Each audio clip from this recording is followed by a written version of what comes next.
le petit détail technique. Il va falloir faire une intro comme d'habitude, tu vois, genre je suis pas forcément à l'aise avec ça, j'ai perdu un peu le truc. Bonjour à tous, je vous présente Kémis.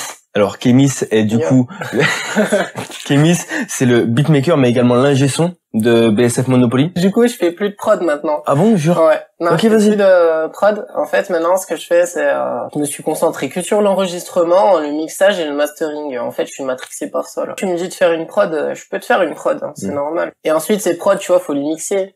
Donc du coup, là, je me suis dit, ah ouais, ça sort pas pareil quand c'est pas mixé une prod. Donc tu vois, je me suis concentré un peu sur le mixage de la prod, jusqu'à un moment où je me suis retrouvé dans une situation qui a fait que il faut que tu mixes cette personne pour telle date. Nanana. Du coup, je me suis mis à apprendre. Enfin, comment tu t'es retrouvé à faire des prods, du coup, à la base? Ok. Alors, si tu veux, à la base, nous, on a un groupe d'amis et tout avec Robin. Ok. Donc 99 Rob, dédicace. On a toujours voulu avoir notre petit home studio, tu vois. Et en fait, je me recherchais, je me suis dit, si on fait studio, moi je rappe pas, donc je vais faire quoi? Je me suis dit, allez, je vais me lancer dans la prod. Mais pour ça, il fallait du matériel. Du coup, en fait, si tu veux, un peu sur un coup de tête, parce que à une soirée, j'étais avec mon meilleur collègue, tu vois, le frère à Rob. On s'est dit, vas-y, viens, on sort nos cartes bancaires et on commande un micro et une carte son, tu vois. En fait, t'as choisi un rôle par rapport à ce qu'il fallait pour le studio, du coup. Yes, c'est un peu ça. Après, je l'ai pas appris en fonction de mes collègues. Moi, c'est en fonction de moi ce que j'aimais, tu vois. Donc, quand j'ai commencé la prod, moi, je suis un matrixé des animés, tu vois. J'aime trop les mangas et tout. Là, donc, ça se voit. Vous voyez pas, mais ça se voit, en fait. Il y a n'importe où. Mais en fait, t'as samplé des openings, des trucs comme ça? Ouais, c'est ça. Mais c'est carrément, je m'entraînais à les rejouer au piano, tu vois. Et après, je le samplais le truc, mais avec moi qui faisait la mélo, tu vois. À la base, excuse-moi, faudrait qu'on définisse le sample, tu vois. Parce que c'est vrai que tout le monde ne connaît pas le sample en général. Qu'est-ce qu'un sample? En fait, le but du sample en soi, ce serait de prendre une mélodie qui existe déjà et de la dériver pour la réinventer un peu à ta façon, tu vois. Rajouter les trucs qui, justement, peut-être même plus au goût du jour, etc., pour faire péter le truc. Ouais, c'est ça, ou couper des fréquences, histoire d'entendre moins les aigus pour avoir un son bien renfermé, etc. Et après, t'ajoutes des effets, et ça te donne quelque chose où le mec, il se dit, ah, je connais ce... Ça me dit quelque chose, mais je sais pas d'où ça sort. Me dit ce truc. Après, moi, j'ai eu un appel qui m'a dit, salut, nous, on est un petit collectif qui s'appelle BSF, on aimerait te rencontrer, tu vois. Ok. Et en fait, c'est parti de ça. Après, ils sont passés à la base et voilà, on a discuté.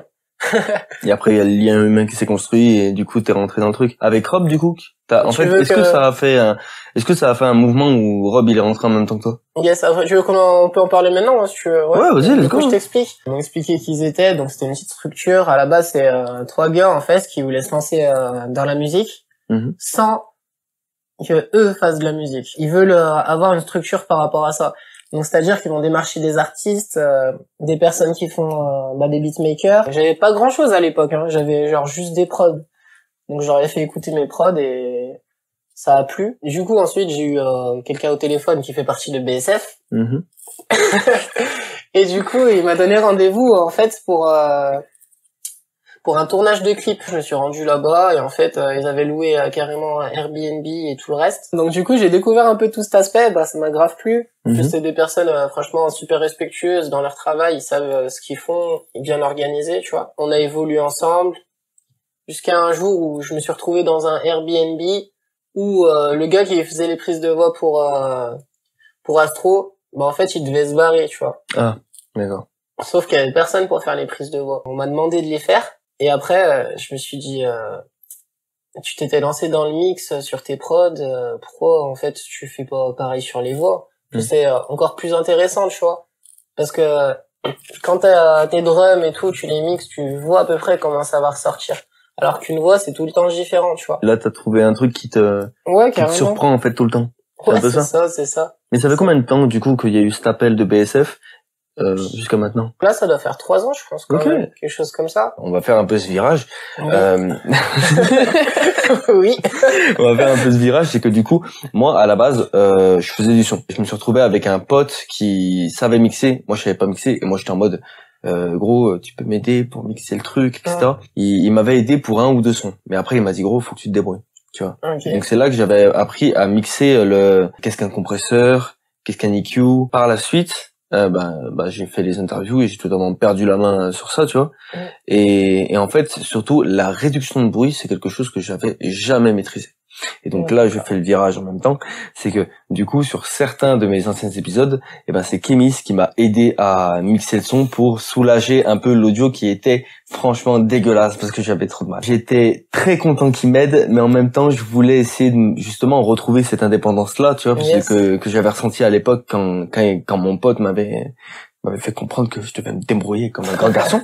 Et du coup, j'ai reappris à arranger le truc. Et c'est également pour ça qu'on est avec Kemis aujourd'hui, c'est parce que justement, il a eu la gentillesse de m'aider sur certains épisodes et que j'avais jamais eu vraiment le plaisir de me catler avec toi, en fait. Et d'ailleurs, la commu de Kemis qui considère que je suis un méchant.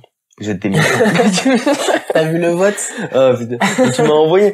Non, mais après, tu vois, je peux comprendre. Je sais pas s'ils l'ont pris au second degré et tout, ils se sont dit, ouais, il y a moyen, tu vois. Les trois quarts, c'était des mecs, qui étaient là à la release, etc., tu vois. Vous êtes des démons.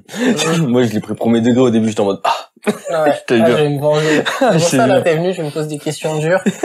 Mais arrête, j'ai rien dit encore. En fait, ta gentillesse m'a permis de progresser d'une certaine manière. Si on prend vraiment au large, ouais, tu vois. Capte. Moi, et je suis content. Et c'est moi qui vais mixer celui-là. Ça va être cool. Moi aussi, je ferai un mix en comparant. Vas-y, on le fait. C'est vrai que je vais passer 20 heures du coup à faire ça. Alors du coup non, avec Kemis on a décidé de mixer la vidéo à deux. Au lieu de partir en compétition, on a allié les forces. La bonne mentalité. Let's go, on continue. D'ailleurs, comment vous vous êtes rapproché de... du coup, tu sais, genre vous avez développé BSF de ce côté-là, yes. Mais comment vous avez eu ce rapprochement par rapport à Big Eye et MF? À quel moment tu t'es ressenti un peu plus proche de ces collectifs-là? Ah, ok, je vois. En fait, si tu veux, je sais qu'ils faisaient déjà avec leur chaîne Twitch, ils faisaient des lives les dimanches. Astro et Wiz, ils ont été invités et après on a développé un peu un contact avec eux et voilà, après ça se voit, tu vois, c'est des mecs qui sont super organisés, c'est trop lourd ce qu'ils font. Moi, j'aime trop, t'as vu, rien que sur Twitch, tout ce qui est petites bannières, les conneries comme ça, gros, ils se baladent trop, ils ont leur petit graphiste. Ouais, leur petit graphiste.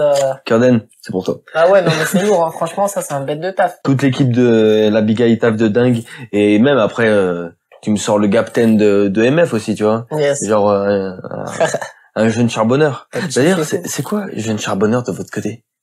Un jeune charbonneur, en fait, si tu veux, c'est on a BSF Monopoly donc. Et en fait, si tu veux, on a ouvert Jeune Charbonneur. Et Jeune Charbonneur, en fait, si tu veux, c'est un label associatif. Ok. Donc, ça serait pour faire évoluer des personnes, des artistes autour de BSF. Et du coup, maintenant, BSF, tu peux pas spécialement le définir que dans une chose, tu vois. Parce que, imaginons, toi, t'es un artiste, tu veux un clip, tu peux contacter BSF et eux, ils vont trouver le mec qui va te tourner ton clip, tu vois ce que je veux dire? Ok, c'est qu'en fait, ils ont créé un réseau. C'est ça, en fait, c'est ça. C'est ça, ok. Voilà, BSF Monopoly. Bah oui. Voilà. Non, mais tu vois, je me posais aussi des fois la question sur le côté Monopoly, mais après, je me suis dit, bah oui, tu vois, un peu une patte, un savoir-faire. C'est ça. On va acheter toutes les rues et après... Mais là, ce qui est trop bien, c'est qu'en mode, tous les collectifs, tu vois, ils commencent un peu à se rassembler. Parce qu'avant, il y avait un peu Big Eye de son côté, BSF de son côté, MF de son côté. Et là, on réussit justement à faire des événements tous ensemble, ou que ce soit eux qui nous appellent, qui organisent, ou nous, où ça rapproche vraiment, tu vois. Bien sûr. Ouais, comme c'est Ozen qui avait dit ça dans ta vidéo. Il avait dit il y a des personnes, j'ai l'impression je les connais depuis un moment alors que je les ai vues 3 fois. Bah oui, ce que je veux dire. ça. On se voit dans des circonstances où on est obligé de travailler ensemble et ça se passe tellement bien qu'au final ouais, t'as le ressenti que ah ouais, lui c'est mon collègue, tu vois. Bah ouais, parce qu'en fait c'est le collègue de taf, mais en ouais, fait c'est le collègue de taf, mais sauf que c'est toujours du taf que tu kiffes, tu vois. Et carrément. il y a toujours de bons souvenirs à chaque fois, donc au final c'est pour ça. C'est en fait c'est normal que la sympathie va plus vite à ce moment-là. Pour la release de Rob, du coup, allez voir la release de Rob. Et bah au final c'était vous trois qui gériez le son. Yes, c'est ça. Et quel est ton lien avec Yanis, quel est ton lien avec Captain de base en fait? Moi j'ai connu un peu Yanis ici, tu vois. Et en fait, j'ai vu que le mec, je savais pas du tout qu'il faisait, parce qu'en fait, si tu veux, il a tellement un travail fantôme Et ça, j'appelle ça le travail fantôme, parce qu'en fait, le mec, c'est lui qui bosse le plus, mais tu vois pas quand il le fait. Il est trop chaud, ce mec. Et en plus, il est réactif, il est là, il est présent, trop bien. Et après, le Gapten aussi. Et Gapten aussi, lui, c'est un petit génie, un petit génie du mal. Un diablotin. Ouais, c'est ça. Gapten, quand il enlève ses t-shirts, là, t'arrêtes de faire ça. Mais à quel moment tu l'as rencontré, le Gapten, par exemple? Écoute, Gapten, moi, je l'ai rencontré pendant un événement de la Big Ice. Astro, maintenant, travaille beaucoup plus avec Gapten qui travaille avec moi, et en fait, voilà. Parce que c'est un mec qu'on connaît et on sait ce qu'il fait. On sait que c'est propre et voilà, il fait que ça, de toute façon. C'est pas Gapten que tu vas voir. Je vais pas te mentir, je lui ai envoyé un message, là, il y a une semaine, il m'a toujours pas vu. Il l'a toujours pas vu. Ouais, je sais, mais faut lui écrire des SMS. Ouais, c'est la technique avec Gapten, c'est toujours SMS. Alors là, je suis sûr, si on l'appelle, il est en séance, c'est sûr. Gapten, c'est pour toi. Santé, Gapten. Ça dit une petite pause, là? Ouais. Parce que je pense qu'on est déjà bien, niveau premier rush. Yes, vas-y, c'est pas mal. Vas-y, let's go. Il y a quand même quelque chose qu'on doit souligner. C'est où est-ce qu'on est. En fait, tu vois, Urban School, c'est un peu mon bébé, tu vois. À la base, moi, je dansais et je donnais des cours de danse aussi. Donc, je me suis retrouvé à donner des cours de danse ici. Sauf que c'était pas Urban School. C'était Saint-Beau Dance Academy, tu vois. Okay. Donc, c'était une petite école de danse du village de Saint-Bonnet-le-Château. La dame qui s'occupait de gérer ici, elle m'a proposé, est-ce que tu veux reprendre l'école de danse? J'ai repris l'école de danse, mais je l'ai pas repris tout seul. Je l'ai appris avec mon ami qui s'appelle Chris. T'as repris Saint-Beau Dance Academy et tu as donc créé Urban School. Yes. D'accord. Donc là, ça veut dire que t'es directeur, t'es président. C'est ça. Président de l'association Urban School. On essaie d'apporter un peu ce côté urbain à la campagne, justement.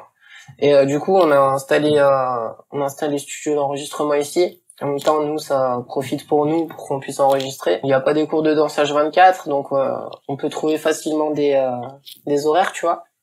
Putain, je suis stressé. Non, t'inquiète. Et voilà, hein. C'est tout. Et d'ailleurs, en fait, quand tu me parles de danse, je me dis, mais il y a quelqu'un d'autre qui danse et que du coup, j'ai rencontré grâce à vous. C'est Juan. Est-ce qu'il y a un lien entre Juan et toi, du coup? Bien sûr, sûr. Moi, j'ai commencé la danse et Juan, il est arrivé même pas un an après et on a fait notre petit crew à l'époque. Je me souviens, tu vois, on allait faire 2-3 petites compètes, des petites prestations. On était un groupe d'amis, tu vois. Ouais. Donc quand Chris il est arrivé aussi, on est parti en vacances, gros. Et tu connais, quand t'es petit, tu te balades sur le port et tout, tu vois des gens qui dansent et ensuite ils demandent c'est bien. Ils demandent de l'argent. Ah non. Non, vas-y, on va pas battre contre des gens qu'on connaît pas. On fait nos vacances, sauf que le soir, au lieu d'aller en boîte ou je sais pas quoi, on se met sur une petite place, on danse, et on fait notre billet, tu vois. Ouais. Et au final, on s'est retrouvés à danser 3 soirs, et le billet, il a payé l'aller-retour, niveau essence, payage et tout, tu vois. Ah, d'accord. Déjà, c'est des petites anecdotes comme ça, mais gros, déjà, ça te permet de voir le monde d'une autre manière, en mode, attends, ça veut dire que je peux partir en vacances, je peux danser dans la rue. Yes. Et qui me rembourse le retour, l'aller et tout. Yes, vas-y, c'est bon, genre. C'est trop lourd. Tu vois, ça permet d'être déjà plus apaisé en termes de thunes, tu sais aussi, et de savoir que ton savoir-faire, il a une valeur. Ah, ça c'est incroyable. C'est un peu les premiers sous qu'on a touché vis-à-vis de la danse. Mais du coup, maintenant la danse pour toi. Maintenant la danse, t'as trouvé une autre passion. Je la laisse à Chris. Non, c'est pour toi. Voilà. Et moi, en fait, je suis à fond dans la musique, donc je me concentre sur mes projets personnels, tu vois. C'est 2 voix différentes, on est d'accord, mais ça reste proche. Parce que regarde, le rap, le son, en général, le mix, le côté urbain, tu l'as, la danse. Elle est là. Donc en fait, vous vous éloignez de voix, vous changez de voix, mais en fait, vous restez sur la même route. Tu vois ce que je veux dire? Yes, non, mais il y a ce côté-là, tu vois. Maintenant, je me pose une petite question. Tu vois, c'est que là, bon, comme on a pu vous le souligner, il y a beaucoup de références manga autour de moi, c'est-à-dire un sabre, un katana. Excuse-moi. Même là-bas, en fait, dans le couloir, il y a Shingeki no Kyojin, donc Demon Slayer, t'es à la maison. Donc c'est normal que ta passion, tu peux la mettre partout. Tu vois. Mais à quel moment t'es tombé amoureux de ce côté-là? Moi et mon petit frère, on était un peu plus concentrés sur vas-y, on geek un peu, tu vois. Et ma sœur, elle, ça l'a jamais intéressée. Son temps qu'elle avait, elle le passait à regarder des animés, tu vois. D'accord. Alors petit à petit, moi et mon petit frère, on prenait des petites chaises, on se mettait en face du PC, on regardait avec ma sœur. Donc on a commencé avec des trucs Bleach, Death Note, Full Metal Les classiques. Alchemist. Moi, je suis partie des personnes qui ont regardé toute leur vie et moi, j'assume de fou, tu vois. Bien sûr. Mais t'as vu la hype, comment dire, au collège, on le... Ouais, t'étais vu tu différemment. vois ce que je veux dire? Ouais. Maintenant, c'est pas pareil. Maintenant, c'est à l'aise. Vas-y, vous êtes bien. C'était pas la même histoire. Moi, j'en ai souffert, hein, des casse-couilles, tu vois, Non, par rapport à ça. Mais du coup, là, t'as quel âge? J'ai 28. Ah putain, t'as 28. Ouais, j'ai 28 ans. Je te jure, je te croyais plus jeune que moi, quoi. Normal, ouais. Et donc, attends, donc tu m'as dit que c'était quand t'étais petit, mais donc ça fait plus de 15 ans que t'es dans les animés. Ouais, et que tu ponces encore. Ouais. Genre, vas-y, là, vite fait. La dernière fois que t'as maté un épisode, c'était quand? Mais je sais pas, hier, pendant ce matin même. On sait très bien que c'est chronophage de fou de mater des animés quand t'es vraiment là-dedans. Ouais. On sait très bien que le taf, c'est chronophage de fou. Est-ce que t'as ressenti un moment où t'as dû sacrifier un des deux pour l'autre? Sacrifier, non. Ou mettre bien de côté pendant une bonne période, tu vois. Ouais, les animés, plein de fois, je l'ai mis de côté par rapport à des projets ou même moi qui devais me concentrer sur autre chose, tu vois. Ah, y a pas eu d'abandon. Un peu moins, ouais. mais il y a eu zéro abandon. One Piece, je suis à jour. Non, Scan ou Non, pas Scan, ouais, les Scan, Anime. je lis pas. En fait, l'animation, maintenant, elle est tellement belle, je trouve ça dommage de lire, tu vois. Bon, ça, je vais le laisser parce que c'est important. Tu sais très bien qu'à un moment, on va devoir rattraper les scans. À un moment, on sera obligé, gros. Je sais pas. Non, mais gros, quand ils auront la réponse finale, Internet va cramer, tu vas le savoir. Gros, je veux pas me faire spoiler One Piece. Je veux pas me faire spoiler ce que c'est le One Piece. Le fait de me faire spoil, j'en ai peur. Moi, tu vois, j'ai peur de me faire spoil. En fait, j'ai une mentalité, toute information est un spoil. Ouais, c'est-à-dire que, par exemple, si j'arrive vers toi et je te dis, vas-y, je te sors une connerie, tu vois. Ouais. Je te dis, Zoro, il meurt à la fin de l'arc. Ouais. Toi, tu vas me faire, putain, c'est un bâtard, tu m'as spoil. Voilà. Et sauf qu'après, moi, je te dis, mais non, je t'inquiète, je déconne, il meurt pas. Moi, je dis, ah, mais je sais justement qu'il va pas mourir à Tu vois ce que je veux dire? C'est que, en fait, moi, je suis dans cette mentalité-là. Ouais, je vois. Et ça me rend fou, gros. C'est que dès que tu m'en parles, c'est fini. Si tu regardes l'opening dès qu'il sort, et ben, tu vas savoir qui va combattre contre qui, etc. Ouais. Et ça, moi, ça me tend. Ça veut dire que moi, je vis pas l'opening. Moi, je le saute, l'opening. Et je suis plein de seum. Je suis d'accord avec toi. J'aime bien tout. je suis un fort consommateur. Je peux regarder des trucs d'amour comme des trucs d'action, comme des trucs du Moyen-Âge. En vrai, tant que c'est bien. À la différence des dessins animés en France, je trouve que il y a des valeurs de fou en fait au Japon, tu vois. Ouais. Je sais pas, ils sont trop exemplaires, tu vois. Moi, je sais que ma sœur est partie au Japon. Tu veux dire culturellement parlant? Ouais, même dans leur façon d'être, etc. Ouais. Elle a oublié son sac sur un banc. Elle est retournée le chercher 1 heure et quelques après, et son sac était encore sur le banc. Vraiment, c'est pas une blague. Ça passe pas, ça. En France, ça se passe pas, ça. Non, ça se passe pas en France, t'inquiète. Non, après, je pense qu'ils ont aussi des défauts qu'on n'a pas, mais en fait qu'on voit pas. Tu vois, c'est comme Morgan, les gens qui considèrent que Paris est une maxi belle ville, super propre, super romantique, que les Français ont un langage de dingue et tout. Et je pense que c'est pareil aussi. Tu vois, on les voit trop bien, mais en fait, il y a des petits trucs gros sur place, faut les connaître, tu vois. Je pense qu'il y a peut-être un bail comme ça. Tout à l'heure, il y avait une autre... Attends, j'avais plein de questions de tout à l'heure. En plus, je me permettais pas de les sortir de ouf. Vas-y, je t'écoute, hein, je suis là alors, pour attends. Ça. Je suis venu pour ça. T'es là pour ça. Bah vas-y, non, la question que je voulais te poser tout à l'heure et je t'avais placé. Le Kémis, quand il était petit, il était comment? Là où, en fait, j'étais bien, c'est que, en fait, j'avais une personnalité qui fait que les gens aimaient bien être avec moi, tu vois. D'accord. J'étais peut-être petit mec, tu vois, pas très bien habillé, avec une coupe éclatée, tu vois. Et en même temps, comme je t'ai dit tout à l'heure, j'ai mon groupe d'amis avec qui maintenant on travaille, que j'ai depuis gamin. Et c'est tout. En fait, j'ai pas besoin de d'un nouvel arrivage d'amis. Parce que tu connais, les gens, ils finissent la primaire, ensuite ils partent au collège, du coup ils recyclent leur ancien ami pour en avoir des nouveaux. Et après, ils passent du collège au lycée. Là, c'est la disparition de tous tes amis, ils passent avec d'autres gens. Et après, lycée, travail, et ben là, les gens, ils vont se mettre à traîner avec leurs collègues de boulot et tout, tu vois. Ouais. Alors que moi, j'ai mes amis, et ensuite, ils sont devenus mes collègues de boulot, tu vois. Ok, je vois le virage. Ouais. Ok, ouais, c'est bien. Bah, tu vois, là, tu me fais un peu penser à l'Ericro de ce côté-là. Ouais. C'est-à-dire que l'Ericro, c'était aussi ça. Et ça, pour moi, c'est dingue de ouf, tu vois. Le fait qu'au final, tu taffes avec eux, que vous arriviez à avoir des projets ensemble, mais que chacun se développe. T'es passé de la danse aux instrus, et maintenant au mixage. Et donc déjà là, c'est 3 choses différentes. Et même à la technique, parce que on est plus aussi sur la technique par rapport au concert. T'es parti sur plusieurs virages en termes de taf. Mais pourtant, bah, t'es toujours avec tes collègues. J'ai tout ce qu'il me faut ici, en fait, si tu veux. Donc maintenant, ce qui nous manque, c'est il faut charbonner et ça vient avec le temps, tu vois. Step by step, t'es obligé. Ça vient pas comme ça. Vous avez fait la galerie pour Wiz. Pour Wiz. Ouais. Vous avez fait le goodies pour Rob. Et en fait, moi, je suis en mode, vous taffez bien. Vous taffez. À mes yeux, votre qualité de taf, il y a des plafonds de verre qui sont en train de se péter, tu vois. Et donc il y a des salles qui se méritent un peu plus, tu vois, et ça va passer en crescendo. Et je pense que vraiment là vous êtes dans une période, et quand je dis vous, c'est BSF, mais également les autres collectifs, vous êtes dans une période où justement les plafonds de verre, vous les tapez ensemble. Vous vous donnez de la force mutuellement, comme Rob là, a pu le souligner pendant la release, petite scène. Pas de BSF, pas de Big Guys, on est tous ensemble. C'est ma magie du montage. Pour moi, il n'y a pas de rivalité entre les collectifs. Non. Parce qu'en fait, vous entraidez, en fait. Et c'est pour ça que Fabuleuse Cantine, pour moi, ça a été un très bon événement. Moi, j'aurais jamais imaginé qu'à Saint-Etienne, le open mic, moi, je me suis dit open mic, il va pas avoir grand monde, je pense qu'il va monter. Ouais. Il y a eu trop de monde, au final. Même aux Zen, il a dû s'organiser pour faire passer les gens et tout. Mais c'était normal. Ouais, ça m'a étonné, franchement. Et en vrai, ça se passerait tous les week-ends. Moi, tous les week-ends, je serais aux événements comme ça. Donc, tu vois, c'est trop lourd. Moi, à un moment, j'ai cru que c'était le cas. Il y avait trop de trucs de partout. J'étais en mode, putain, ma caméra. Mais justement, c'est ça qui est trop bon, en fait. Et il faut pas lâcher ce truc. Moi, je pense qu'on est, sur le bon chemin, tu vois. Si Saint-Etienne, ça va être mis en valeur à niveau musique, Melting Force, Big Guys et BSF, bah, c'est exactement ce qu'il faut, tu vois. Ils ont tous leur petit ingé son, leur petit beatmaker, leurs gars qui font les prises de voix. Il y a des graphistes. Niveau clip, on arrive à trouver ce qu'il nous faut. Enfin, tu vois. En fait, ils sont tous autonomes, on va dire. Mais en plus, quand ils sont ensemble, quand ça se rallie, ça va plus fort, tu vois. Ouais, bah oui. Ouais, c'est totalement. Ça. Mais ça, c'est trop lourd. Il y a Wiz qui m'avait envoyé un message. Putain, je pourrais pas le lire, mais parce que là, bon, le portable tourne.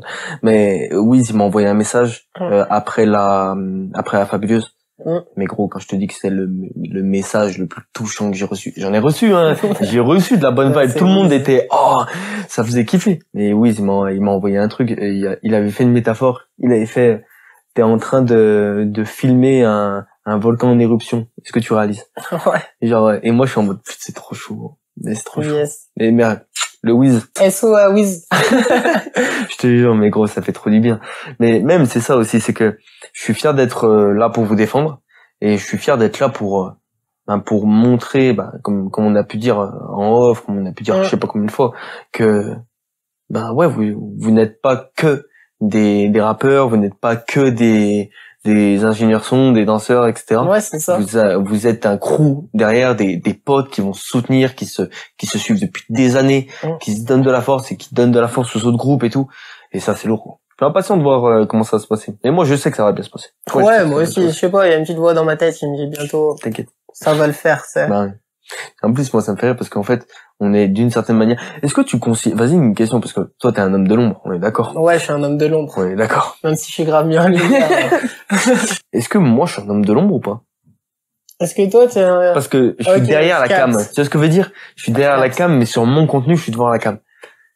Genre, je sais pas si tu vois je vois ce que tu veux dire. Je dirais que non, en vrai, parce que, en fait, tu veux, homme de l'ombre, moi, j'attends en mode, si tu veux, c'est comme si t'as un produit fini. Je sais pas, par exemple, le produit fini, c'est un son. Ouais. Donc tu vas voir que le mec que l'artiste, tu vois, en avant. Alors que t'as pas le beatmaker, les mecs qui ont fait le clip, et au niveau du mixage, du mastering, toutes ces personnes-là. Le crédit, quoi. Ouais. C'est ça, t'as très bien résumé le truc. Oui. Les hommes de l'ombre, c'est les crédits. Mais toi, le fait que on parle ensemble, etc., et que tu sois à l'image, ça fait toi quelqu'un qui n'est pas un homme de l'ombre. Désolé, tu peux pas rentrer dans la catégorie de l'ombre. T'écoutes. Mais par contre, si t'aurais un monteur vidéo, et lui, ça serait ton mec de l'ombre. Donc en fait, t'es aussi un homme de l'ombre. Ouais, oui. Comme c'est aussi toi. C'est moi qui fais tout, frère. T'en penses quoi, toi, justement, de ça, des mecs... Tu vois, par exemple, en Angleterre, quand il y a eu la drill et tout, il y a un truc qui fait en Angleterre que si tu dis des paroles ou tu dis t'as tué telle personne, ça peut être utilisé contre toi. Et du coup, les mecs, ils mettent des masques et tout. Donc ils cachent leur visage, leur identité. Ouais. Non, le fait qu'en France, ils fassent ça, t'en penses quoi? En fait, je pense que ça dépend du profil. Il y a ceux qui défendent un personnage. Donc moi, personnellement, je trouve que par exemple, Ziak... Ouais, Ziak, c'est carrément un personnage. Tu vois, moi, je suis dans un délire où tu peux pas créer un personnage à 100%. Il y a peut-être un truc de ton côté. C'est pour ça que d'ailleurs j'ai fait le sketch du mon faux interview avec Ziak. J'ai monté un truc comme ça, tu vois. Je défendais que c'est pas 100% un perso. C'est que le mec il a aussi une vie en fait derrière. Il a cette once de vécu et même potentiellement le vécu de ses proches et tout. Ça les rappeurs le font de potentiellement mélanger des anecdotes, etc. et se l'approprient pour créer une cohérence dans le discours. Ça peut exister, bien sûr. Pour moi, quand c'est le personnage, là tu crées un icône. Tu crées un symbole. Donc moi là, pour moi ça me va. Pour Ziak c'est tranquille. Quand c'est juste j'ai fait des dingueries, je les raconte dans mon rap, mais je me cache, le dire pendant que tu le fais, genre pour moi c'est trop prendre de risques pour rien. En tant qu'individu, tu vois, en tant qu'individu, se prendre du risque pour rien. Genre en fait, je pense que tu peux raconter d'autres choses dans ta vie, tu vois, que juste ça. Si ton rap se limite aux conneries que t'as fait, peut-être que t'as mal choisi ta passion en fait. Peut-être il y a un truc de passion qui est mal dirigé. Et après il y a les quecras. Donc là le cas quecras c'est plus pour garder l'anonymat et se préserver en tant qu'individu. Par exemple comme un Népal. Ouais, non mais carrément. Et ça je le respecte aussi, tu vois. Et pour moi ça se défend. Moi je comprends pourquoi eux ils le font. Ok, non mais ouais moi c'est à peu près pareil. Ouais, d'accord. On est d'accord. Ça va. On est d'accord sur ce point. Ce sera miniature. En fait je suis jamais satisfait de ce que je fais, tu vois. Bah je trouve ça bien. Ouais, je sais, mais en fait, tu vois, il y en a beaucoup qui me disent ça. Ouais. Mais moi, je suis pas satisfait de moi-même, tu vois.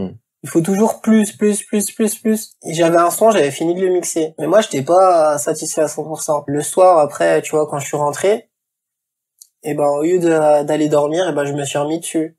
Sauf que je me suis remis dessus à minuit, et j'ai arrêté à 14h, tu vois. Ah oui. Pour retoucher des trucs, pour me dire je peux faire mieux encore. Et direct je vais aller chercher, je sais pas, je cherche un truc afro, direct je vais aller chercher l'artiste afro qui passe sur Skyrock et tout, tu vois. Et je vais comparer à ça mes mix. Sauf que la différence elle est encore trop loin et ça me rend ouf des fois. Il y a une fréquence qui me saoule, ou comment mettre la voix plus en avant. Je vais regarder les plugins que j'en ai 10, bah vas-y, on fait un essai pour chaque. Genre Rob, on a une version je sais plus si c'est Rockstar ou un autre son, où je te montre sur mon PC, il y a 60 versions. Vraiment 60. Mais tu vois quand même le petit glow up entre chaque version. T'es en train de faire tes jambes, tu vois. T'es en train de faire tes jambes, t'es en train de te muscler, et surtout t'es en train de créer ta manière de faire, comme tu me dis. Et donc en fait, genre justement continue. Mais y a pas de problème avec ça, tu vois. Genre je sais que c'est maladif. C'est chiant, c'est casse-couille. Genre que y a juste un petit pet de travers et bah ça, tu vas te casser le crâne dessus parce que il faut que ça s'arrange. Ah ouais, c'est sûr. Bien sûr. Mais après, bah c'est justement aussi pour ça qu'on te fait sonner. Ouais, de fou. C'est parce que justement tu vas taffer comme ça. Et c'est là que tu vas créer ta recette, tu vas créer ton savoir-faire et que tu vas apprendre des autres comme ils vont apprendre de toi. Et que même tu apprends des autres déjà en t'inspirant de leurs trucs. Et pour moi c'est la bonne méthode. Un truc tout con, mais genre la fabuleuse cantine. Genre la vidéo elle dure 1 heure. Elle est sortie 48 heures après. Ouais, je sais. Justement, c'est ce qu'on s'est dit, tu vois. Non, nous c'était pour la release. En fait, on était en train de manger le soir même et limite était en train d'envoyer des premières images, tu vois. Et nous, alors qu'on venait de sortir, on avait rangé, on allait manger. C'est pas passé un laps de temps de faux. En fait, tu t'es collé directement sur le truc. Je suis comme toi. Comprends. Je suis comme tu comprends ce que je veux dire. Laisse tomber. Mais même après, je sais pas, il y a peut-être aussi, c'est peut-être parce que il y a un petit côté égo derrière tout ça, je pense. Il y a un petit côté égo je te donne 48 heures. Vas-y. Ah ouais, tu donnes une limite. Ouais, mais en vrai, t'as raison, parce qu'après, à partir du moment où tu bosses tout seul, t'es obligé de faire ça, de toute façon. Pour la release, c'est vrai qu'on m'avait même demandé un truc un peu plus court que la fabuleuse qui dure 1 heure. Moi, je me suis dit, au début, on m'avait demandé 5 minutes. J'ai fait, frère, je peux pas 5 minutes. Bah ouais, en fait, tu peux pas... J'envoie. Sinon, en fait, je vous filme pas sur scène, en fait. Tu vois, genre, voilà. Et il faut que j'envoie. Et même là, j'ai fait un rendu de 18-20 minutes. Bah, gros, moi, je trouve ça cool. Mais bon, je pense qu'on va se conclure sur ça. Allez, moi, je le sens à la fin, perso, tu vois. Moi, personnellement, j'ai kiffé, gros. Même, ça m'a permis en vrai, tu sais, c'est comme tout le monde, c'est genre, ça m'a permis de te découvrir d'une autre manière. J'ai pu découvrir comment se présentait Urban School, comment se passait le studio. Je comprends un peu plus les présentations, les remerciements de fin de release. Ouais, c'est vrai. C'est vrai qu'après, quand on connaît pas, on fait pas le rapprochement et tout. Voilà. Et bientôt, il y a peut-être des nouvelles personnes qui vont apparaître, on sait pas. Bien sûr. Voilà. J'espère. On verra bien. Il y en a une qui va arriver bientôt. Oh. J'ai hâte. J'ai hâte. Ah, le truc que tu m'as fait écouter? T'inquiète. C'est trop bien ça, c'est trop bien. Donc, je vous dis au revoir, j'espère que vous avez apprécié le moment avec Kémis. Moi, ça m'a fait plaisir de te découvrir, en fait. Yes, Tu sais, genre, en bah, vrai, moi gros, aussi, on se mon croisait, etc. Et même, depuis que tu m'as aidé, gros, tu sais très bien que moi, je voulais prendre un café avec toi et qu'on se pose, en fait, tu vois. Bah, tant mieux, mon ref. Ça fait plaisir, en tout cas, et continue Merci. ton taf et ça tue. Merci. Salut à tous! Ah, tu connais le rituel? Non. Ah, Ah si, faut taper dans les mains. faut claque. Voilà. Ok. C'est le clap. Vas-y. 3, 2, 1. Ah, t'as un petit décalage, gros, je te jure, on le refait. Vas-y, refais. Vas-y, t'inquiète. 3, 2, 1. Voilà. C'est bon. C'est mon gros. Vas-y, mon ref. Tu m'as fait plaisir. Ah, attends, tu peux me refaire, là? Attends. Ah, c'est beau gosse, ça. C'est beau gosse. Oh, putain. Let's go.